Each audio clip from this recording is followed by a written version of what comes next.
అక్కడి నుంచి కానీ నెమ్మదిగా ఈ ప్రక్రియ అంతా కూడా ఓకే.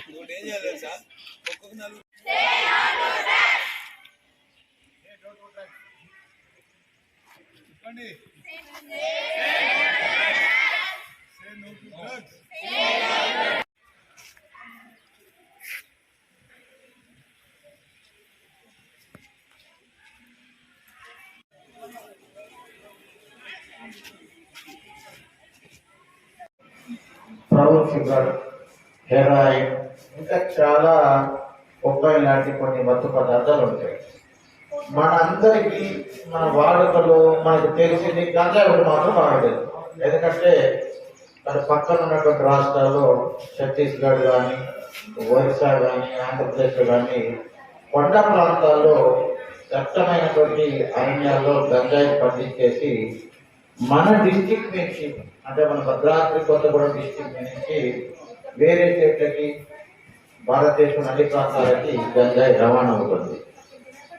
ఈ గంజాయి అనేది ఒక తీవ్రమైనటువంటి మత్తు పదార్థం. దీనిని తాగటం వలన గంజాయి ఇప్పుడు చాక్లెట్ల రూపంలో కూడా దొరుకుతుంది, బిస్కెట్ల రూపంలో కూడా కొన్ని చోట్ల దొరుకుతుంది. మీరు చిన్న వయసులో, తెలిసి తెలియని వయసులో ఈ చాక్లెట్లు అని చెప్పేసి, బిస్కెట్లు అని చెప్పేసి, లేకపోతే మత్తు వస్తువులు అని చెప్పి గంజాయి స్వీకరించడం వలన బాడీలో చాలా అనర్థకాలు జరుగుతాయి. ఫస్ట్ ఈ గంజాయి అనేది సెంట్రల్ నర్వస్ సిస్టమ్ పైన, అంటే కేంద్ర నాడీ వ్యవస్థ మీద పనిచేస్తుంది.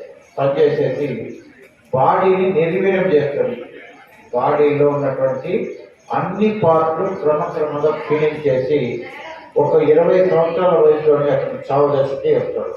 ఆ గంజాయి సేకరించినటువంటి వ్యక్తి, లేదా గంజాయి తాగిన, గంజాయి లేకపోతే మర్డర్ చేయడానికైనా, లేకపోతే దోపిడీ చేయడానికైనా, ఇంకేదైనా చేయడానికి వెళ్ళడానికి గంజాయి అడిక్ట్ అయింది. అంటే గంజాయి ఆ విధంగా అలవాటు అయితే వాడు ఎంత నేరమైనా చేస్తాడు. రేపటి భవిష్యత్తు తరాలు అనేవి గంజాయికి అలవాటు పడితే మనుగడ ఉండదు. ప్రపంచ భారతదేశం యొక్క భవిష్యత్తు అనేది గంజాయికి అలవాటు పడ్డ యువత నిర్వీర్యం అయిపోతుంది. కాబట్టి గవర్నమెంట్ కానీ, సెంట్రల్ గవర్నమెంట్ కానీ, స్టేట్ గవర్నమెంట్ కానీ దీన్ని పూర్తిగా నిషేధించాలి. ఈ గంజాయి పండించడం కానీ, గంజాయి ట్రాన్స్పోర్ట్ కానీ, గంజాయి అమ్మటం కానీ, గంజాయి నిల్వ చేసుకోవడం కానీ, గంజాయి తీసుకుపోవడానికి డబ్బులు ఇవ్వడం కానీ, గంజాయి తీసుకురావడానికి వెహికల్స్ ఇవ్వడం కానీ, గంజాయి కలిగి ఏది గంజాయి ఏదున్నా కానీ కేసు అయితే, మన ప్యాకెట్ గంజాయి ఒక 5 గ్రాముల ప్యాకెట్ మన దగ్గర ఉన్నా కానీ కేసు అవుతుంది. దాని శిక్ష 10 సంవత్సరాల పైన ఉంటుంది. నాన్ బెరబుల్ ఆఫెన్స్ ఉన్నాయన్నమాట.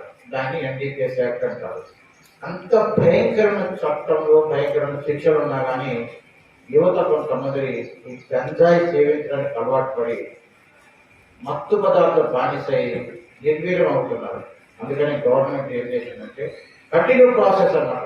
ఇది కంటిన్యూ ప్రాసెస్ అంటే ఇప్పుడు ఒక పక్క కంట్రోల్, అంటే కంట్రోల్ చేయడం అంటే ఎలా, కేసులు పెట్టడం, జైలు పంపడం ఒక పక్క చేసుకుంటూ అవేర్నెస్ ప్రోగ్రామ్, ప్రజల్లో చైతన్యం తీసుకురావాలి.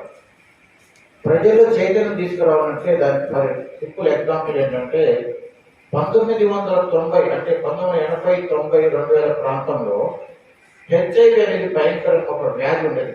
దాని గంజాయి కలిగి ఉన్నటువంటి ప్యాకెట్ కలిగి ఉన్నవాడు, గంజాయి తీసుకుపోతున్నా కానీ, గంజాయి తీసుకోవడానికి vehicle, motor cycle, car, lorry, auto ఏది ఇచ్చినా కేసే. గంజాయి కొనుక్కొచ్చుకుంటే ఒక 50 రూపాయలన్నా అది కూడా కేసే. అంటే గంజాయికి ఏ విధమైన సహకారం అందించినా కానీ గంజాయి తాగినప్పుడు కిట్టు పెడితే ఆటోమేటిక్ గంజాయి వస్తుంది, స్మెల్ వచ్చేస్తుంది. అంటే గంజాయి తాగితే కిట్టు కూడా కొంచెం వచ్చేస్తుంది. అలా వాడని పట్టుకుంటాం. గంజాయి ఇప్పుడు గంజాయి ఆకులు ఎక్కడో దాచుకుంటారనుకోండి, సింపుల్ డాక్టర్ గంజాయి వాసన పీల్చే. నేను మాదక ద్రవ్యాలపై జరుగుతున్న పోరాటంలో క్రియాశీల భాగస్వామిని అవుతానని డ్రగ్స్ రహిత జీవన శైలిని అనుసరిస్తూ జీవితంలో ఎప్పుడు డ్రగ్స్ తీసుకోనని మరియు నాతో పాటు ఏ ఒక్కరు డ్రగ్స్ బారిన పడకుండా ఉండ. ఈరోజు చంద్రగొండ పోలీస్ ఆధ్వర్యంలో చంద్రగొండ ఎస్ఐ గారు, తోలూరుపాడు సిఐ గారు సంయుక్తంగా నిర్వహించినటువంటి ఈ యాంటీ డ్రగ్ అవేర్నెస్ ప్రోగ్రాంలో భాగంగా మన చంద్రగొండలో ఉన్న మండల కేంద్రంలో ఉన్నటువంటి కస్తూర్బా గాంధీ బాలికల కళాశాలలో ఏర్పాటు చేయడం జరిగింది. ముఖ్యంగా విద్యార్థినులకు ఈ డ్రగ్స్ యొక్క వాడకంపై జరిగే ఫలితాలు, ఎలా నష్టం ఉంటుంది, డ్రగ్స్ ఉంటే ఏంటి అని వాడు వివరంగా చెప్పేసి ఈ చెట్లు నాటడం వల్ల జరిగేటువంటి మంచి ఫలితాల గురించి, డ్రగ్స్ ఉంటే ఎలాంటి చర్యలు తీసుకోబడతాయి, ఎలాంటి కేసులు పెట్టడం జరుగుతున్నాయి వివరంగా చెప్పడం. అదేవిధంగా ఇక్కడ చుట్టూ ఒక ప్లేస్, ఖాళీ ప్లేస్ మొక్కలు నాటడం వల్ల వాళ్ళకి ఆరోగ్యం ఎట్లా సహాయపడుతుందని కూడా వివరంగా చెప్పడం. దానికి కాలేజీ ప్రిన్సిపల్ గారు మరియు వాళ్ళ అధ్యాపకులు పిల్లలు హాజరైనారు. వాళ్ళు కూడా శ్రద్ధగా విన్నారు. వాళ్ళకు కూడా మనస్ఫూర్తిగా కృతజ్ఞతలు తెలియజేస్తున్నారు. సబ్స్క్రైబ్ చేయండి, అలానే పక్కనున్న బెల్ ఐకాన్ కూడా ప్రెస్ చేయండి. ఈ వీడియో మీకు నచ్చినట్లయితే దయచేసి